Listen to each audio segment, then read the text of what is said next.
For most of human history, cats were irrelevant.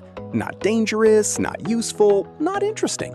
Just small predators hunting mice in the dark, completely indifferent to human existence. And yet somehow, out of all the animals humans could have domesticated, cats ended up everywhere. There are more than 600 million domestic cats on Earth today. They sleep on our laptops, knock glasses off tables for no reason, stare at walls at 3 a.m., and receive more internet attention than any other creature in recorded history. Here's the thing. Humans never actually domesticated cats. Not really. Cats domesticated themselves. And we barely noticed it was happening. To understand how this worked, you have to go back about 10,000 years to one of the most transformative moments in human history, farming. Before agriculture, humans moved constantly. Hunter-gatherers couldn't stockpile food because they were always moving to find more of it. But when humans figured out how to grow grain and stay in one place, everything changed.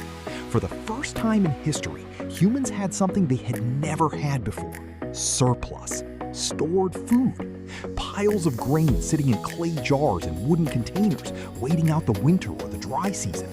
And that surplus immediately attracted something: rodents. Mice and rats flooded every human settlement that stored grain. They were relentless, destructive, and almost impossible to stop. A single pair of mice can produce hundreds of offspring in a year. They contaminated food, spread disease, and ate through months of carefully stored harvest in a matter of weeks. For early farming communities, a rodent infestation wasn't just an inconvenience, it was a matter of survival. Then, quietly, cats started appearing at the edges of villages. Not because humans invited them, not because anyone had a plan, but because where there were rodents, there was food. And wildcats were very good at finding food. The wildcat that gave rise to domestic cats, Felis sylvestris libica, was a small, solitary predator from the Middle East and North Africa. Fierce, independent, and deeply suspicious of anything larger than itself. These were not cuddly animals. They were efficient killing machines that happened to be roughly the size of a large loaf of bread. But unlike wolves, which had to overcome an enormous behavioral gap to approach humans, wildcats had one crucial advantage. They were already in the right place. The same ecosystems that humans began farming in were also home to these wildcats. And grain storage created an artificial prey concentration that no wildcat could ignore. Mice gathered near human food. Cats gathered near mice. Humans noticed that the cats were killing the mice, and nobody chased the cats away. That's it. That was the entire beginning of the relationship. No breeding program, no selection, no intentional domestication. Just mutual tolerance in the shadow of a grain store. But something interesting happened next. Just like with wolves, the wildcats that survived best near humans weren't the most aggressive ones. They were the slightly less terrified ones. The ones that didn't bolt the moment a human looked in their direction. The ones that could sit a little closer to the firelight without panicking. Those cats got more access to the mice that gathered near stored food. They ate better, survived longer, and had more offspring. And their offspring inherited that slightly reduced fear.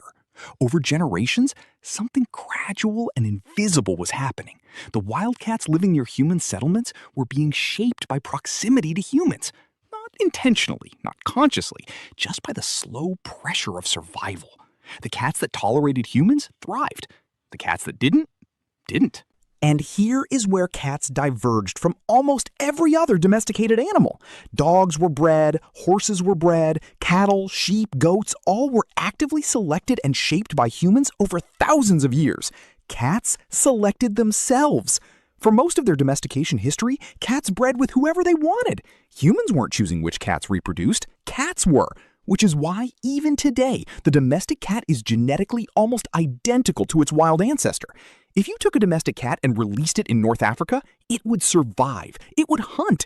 It would be, in almost every meaningful way, a wildcat. That happens to also enjoy sitting on warm laptops. So, when did humans start actually caring about cats? Egypt. Around 4,000 years ago, cats moved from tolerated pest control to something else entirely. Egyptian art from this period shows cats sitting under chairs, wearing collars, eating from bowls, and being treated as members of households. The Egyptians didn't just like cats, they elevated them to the sacred. The goddess Bastet was depicted as a cat and later as a woman with a cat's head. Killing a cat in ancient Egypt, even accidentally, could result in execution. When a household cat died, Egyptian families shaved their eyebrows as a sign of mourning. Cats were mummified by the millions. Entire cat cemeteries were filled with carefully preserved bodies, offerings to Bastet preserved for eternity. This was not the behavior of a society that viewed cats as pest control. This was worship. But why Egypt? Part of the answer might be scale. Egypt's agricultural surpluses were enormous. The Nile Valley produced grain on a scale that attracted rodents in massive numbers, which meant cats that controlled those rodents provided enormous value. A civilization that depended on stored grain for survival had every reason to protect and celebrate the animal that protected that grain. And cats were smart enough to understand the opportunity. Egyptian paintings show cats sitting calmly in the middle of busy households, comfortable, well-fed, treated with care. These were not wild animals tolerating humans at a distance. These were cats that had discovered something remarkable. Humans were useful. Humans provided warmth, food, and safety. And all you had to do was let them occasionally touch you. The deal was extraordinary from the cat's perspective. But the Egyptian relationship with cats had a strange consequence. Because cats were sacred, exporting them was technically illegal.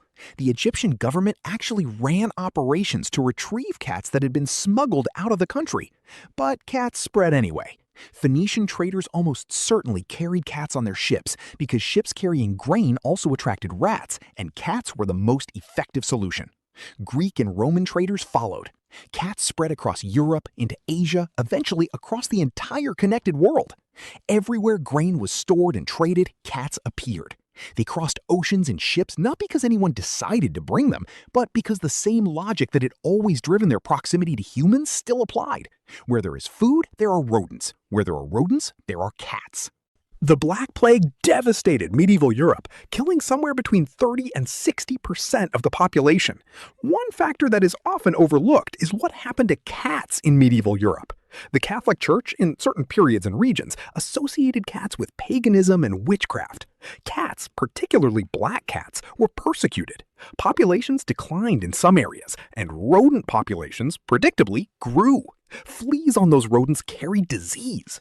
The connection is not certain, but it is suggestive. The animal that humans had accidentally cultivated as a pest controller for 10,000 years was being eliminated, and the pests came back. Today, the relationship between cats and humans is one of the strangest in the animal kingdom. Dogs actively seek human approval. Cats don't. Dogs were shaped to read human emotions, to track eye gaze, to understand pointing gestures. Cats largely were not. A dog that misbehaves often shows guilt. A cat that knocks something off a table watches it fall with the focused attention of a scientist conducting an experiment. And yet cats have found something dogs never quite managed. They have convinced humans to care for them without requiring the same level of behavioral adaptation that dogs went through. Cats are not domesticated in the way most animals are. They exist somewhere between wild and tame, between independent predator and household companion.